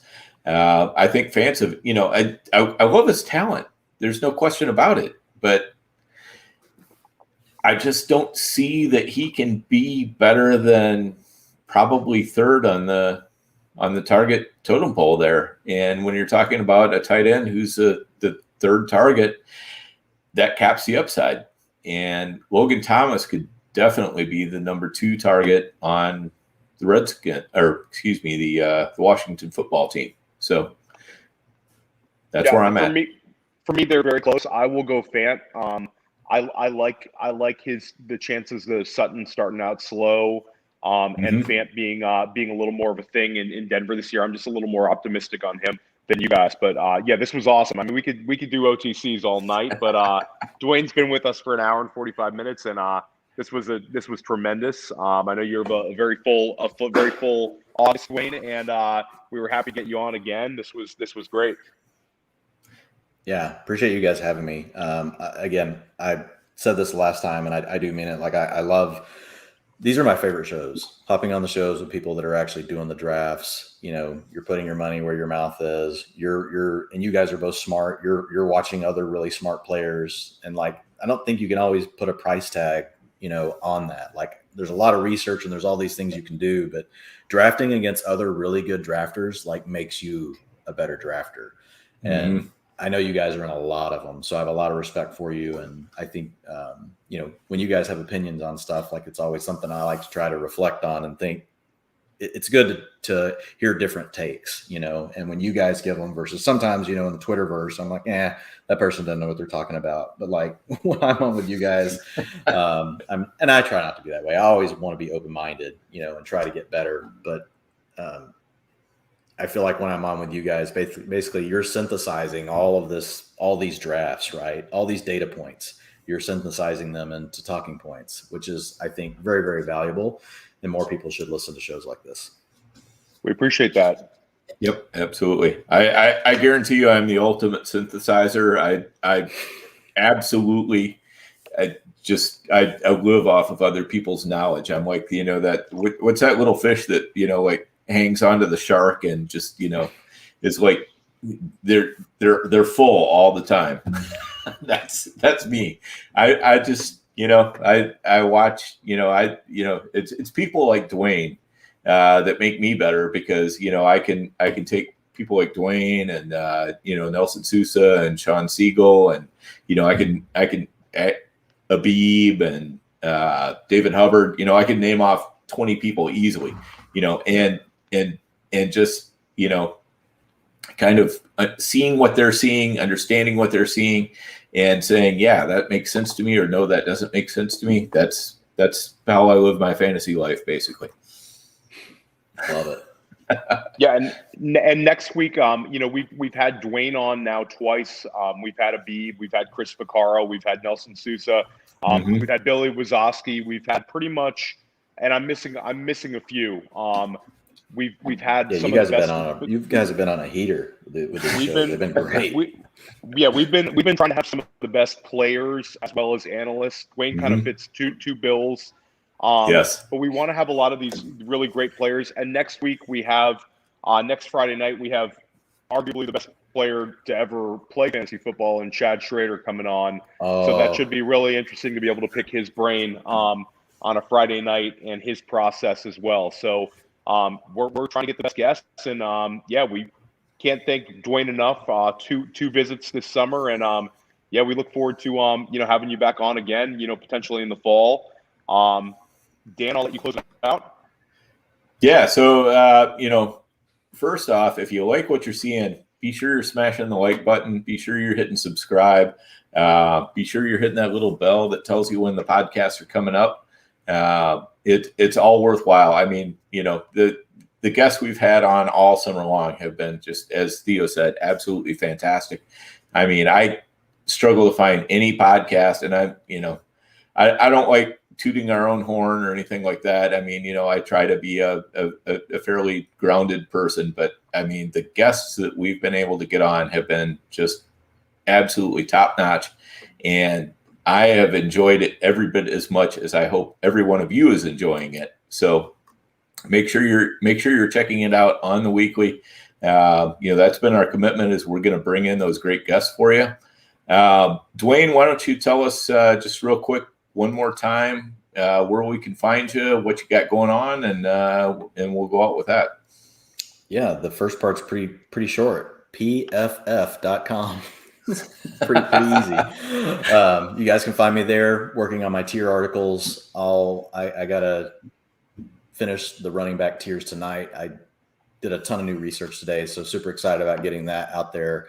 It'll go out tomorrow. And then I'll work on receivers tomorrow. Those will go out next Monday. And then I'm also going to do a utilization report for all of the starters. For as long as starters are in these games this weekend, I'll have a utilization report for those plays so we can get a good feel for, all right, who's got what kind of role. And then I'll try to break down which ones I think are more meaningful than others based on, some coaches do different things, right, based on these games. So those will be coming. And then obviously you can find me at the Fantasy Football Hustle. That's the podcast with myself and Brian Drake. And don't forget to check out Brian Drake. He's actually now the Pro Football Focus host on SiriusXM Radio on Saturdays and Sundays. He will not be doing that this weekend because he's going to be at the Kings Classic, rubbing elbows with all the big dogs and in the fantasy industry, probably figuring out, he'll be getting names and addresses of where to send all this liquor to. So there you go. Drake's the man. Drake's a networking machine. I give him mad props.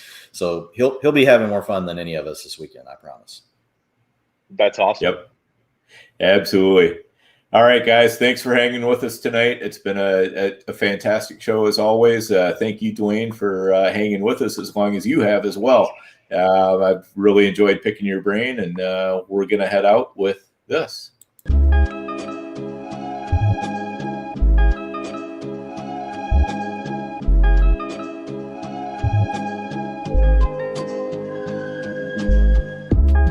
district, you know the Pope listens. Dynasty, our religion, for the blokes missing. On all of these trades, on all of these plays, on all of these grades. By the end of the day, y'all getting played. So, what you gonna do next? Try to fill up that flex? Send the homie a text? That trash offers the best? You try to make it complex, then they text you back. Now all of a sudden they don't make any sense. Broaden your horizons, boy. Dynasty's not for the Simons, boy. These trades not for consignment, boy. Respect your opponent, y'all some piranhas, boy. This my advice from me to you. Open up your cute little podcast queue. Search up GOAT District, my dude. Pop it in your ear, man. Y'all know what to do. It's the... And I always be traded. And I always be traded. And I always be trading. Y'all try to betray them, but first you gotta bait them. Fish.